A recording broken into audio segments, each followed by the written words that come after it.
Ombudsman, Department of Agriculture at NFA, pinaka-corrupt na ahensya sa gobyerno, sabi doon ni Martires. Matindi ang naging pahayag ni Ombudsman Samuel Martires itong Miyerkules matapos niyang pangalanan ng DA at NFA bilang mga pinaka-corrupt na ahensya ng gobyerno. Yan, ang Department of Agriculture, yung NFA, yung nasa Quezon Memorial Circle, yan ang ahensya, sabi niya. Payagan natin ng NFA magbenta ng bigas. Sino ba ating pinoprotektahan? Sino nga ba? Sino yung nagsabi na rice is a political crop? Tingnan nyo ang popularity ng ating presidente bumababa because rice is a political crop. Kaya ito, ginawa natin ng rice tarification law. Sino yun? Ito kasing mga DDMs, may pinapa-viral na kwento. Interestingly enough, I think merong nagsisi nung ibinalita ito. Binura yung balita, guys. So, mamaya malalaman nyo kung sino yan. Pero, itong balita na to ay nakuha ko sa isang post ni Jay Sonsa. Sabi ni Jay Sonsa, ayan, pinost nyo 17 hours ago. Post lang, nag-share lang siya. Pero wala nang komento, di ba? Wala nang comment. Napansin nyo, si Jay Sonsa ngayon, mga kotsero, kapag bumabati, pag nagpo-post siya ng mga fake news, hindi na niya nilalagyan ng comment. Para lang siya nag-share. Bakit? Palusot yan. Para lang mailusot niya na hindi naman ako nanira. Nag-share lang ako ng paninira ng iba. Ganun. Pero pwede nyo kasing pwede kasing maging ganyan ang style o ang maging strategy ng mga operator ng mga troll farms. Pwede man pag-usapan yan eh.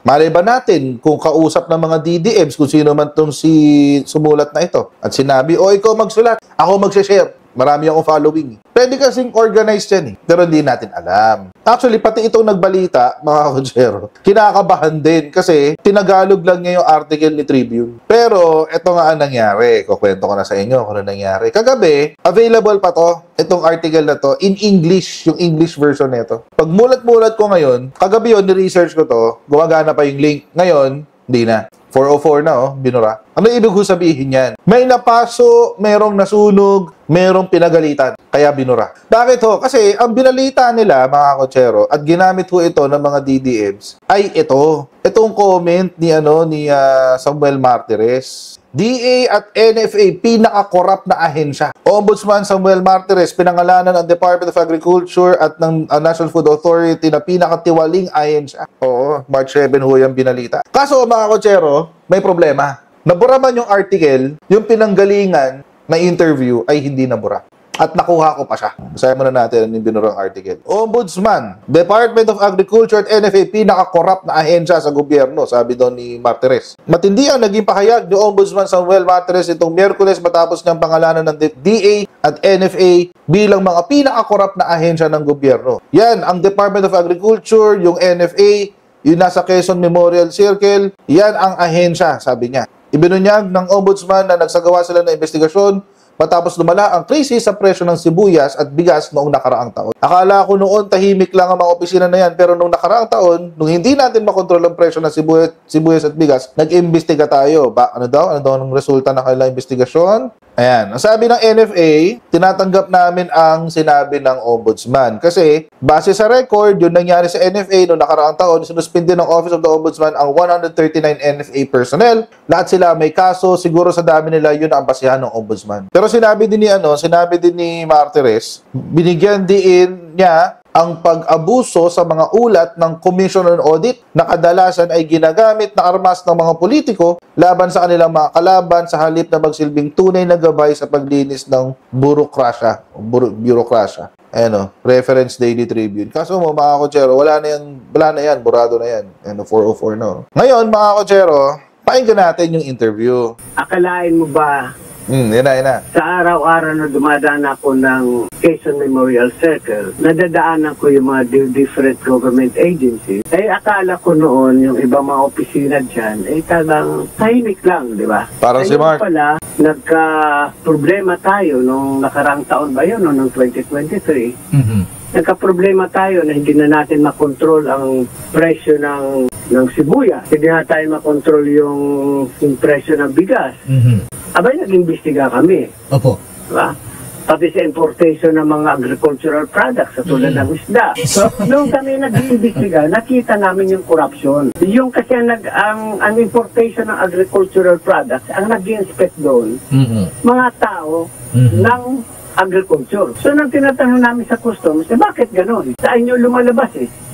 Kasi sabi nila, pag sinabi naman ng mga inspector ng agriculture, okay na yan. Ang gagawin na lang namin sa customs naman, ay singilin yung karapatang Yung taxes. yung tax, di ba? So saan nag-uugat yun? Kaya yung, sabi na sa akin ng isang taga-custom, abay, kung nag-import ka na halimbawa, ilang toniladang isda, hindi naman namin pwedeng kalkalin lahat ng loob ng van na yun, isda. Hindi namin alam kung may nakasingit doon isang kilong shabu. It's very possible, di ba? Kaya na, umaasa lang taga-custom sa certification nito mga inspector ng agriculture, ng BIPAR. So, sabi ko, akala ko walang pera dyan. Meron pala. Tulad ng sibuyas. Mayroon din palang pera. Pinaikot lang tayo na sa sibuyas. Yung bigas, una-unang pagkakataon, nasasabihin ko over the radio. Sinabi ko na ito sa ilang mambabatas. Baka naman pwedeng i-repeal ninyo o amyendahan ninyo yung rice tarification law. Kasi noong araw ng tinatagyan ng Presidente Ferdinand Marcos Sr., ang purpose noon ng Presidente na nagtayo ng NFA ay para mag-supply ang NFA ng bigas sa ating mga pamilihang bayan, sa mga palengke, di ba? Opo. Ngayon, binabawalan mo ngayon ng NFA pagtinda ng bigas sa mga pamilihang bayan. At bumili ng palay. Hindi ba anti-poor yan? Yung rice tarification, that is anti-poor. I will maintain, I will stand by what I said. That is an anti-poor law. Payagan natin ng NFA magbenta ng bigas. Sino ba ating pinoprotektahan? Sino nga ba?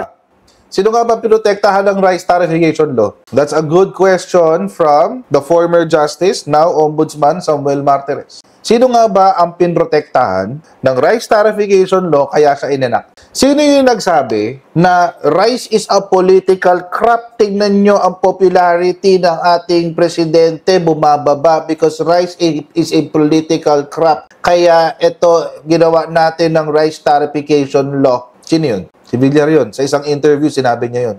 Ginawa yung rice tarification law para isalba ang popularity ni Digong. Baka hindi alam ni Ombudsman Samuel Martires yan. So kung makarating man sa kanya, itong ating sinabi ngayon alam mo na. Kaya hindi ma-repeal yan. Dahil may mga tao pa si Digong sa Senado. May mga tao pa si Digong sa Kongreso. Kaya hindi ma-repeal yan. Alin yung mga ahensya, kasi noon may mga survey, ang mga korap doon na ahensya, DPWS, Customs, BIR, mga ganyan, Immigration. Department of Agriculture.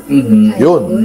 National Food Authority. Nandiyan sa circle yung National Food Authority, di ba? Doon niya sinabi. Itong article ni Daily Tribune na DA, Notice of Disallowances, at saka itong Calls Out Corrupt Agencies, names DA, yung mga kaso ho nitong mga to, most probably, umaabot 2019 pa. As in, ganun katagal. Pero syempre, mga kotsero, for me, it is interesting na ngayon lang nagsalita si Samuel Martires. At bakit ngayon lang ikinalat itong balita na ito? Mukhang merong pagtatakip na nagaganap. Mukhang merong mga galawan ang mga DDS na kailangan nilang pagtakpan in the meantime. Kailangan nilang i-divert ang ating mga attention para hindi natin mapansin etong isang kaganapan na nangyari kanina. And it's very convenient Napaka-convenient mga kotsero ng mga ganap. Kaya duda ako sa motibo nitong nangyari na ito. Pag-usapan natin yan sa ating susunod na topic.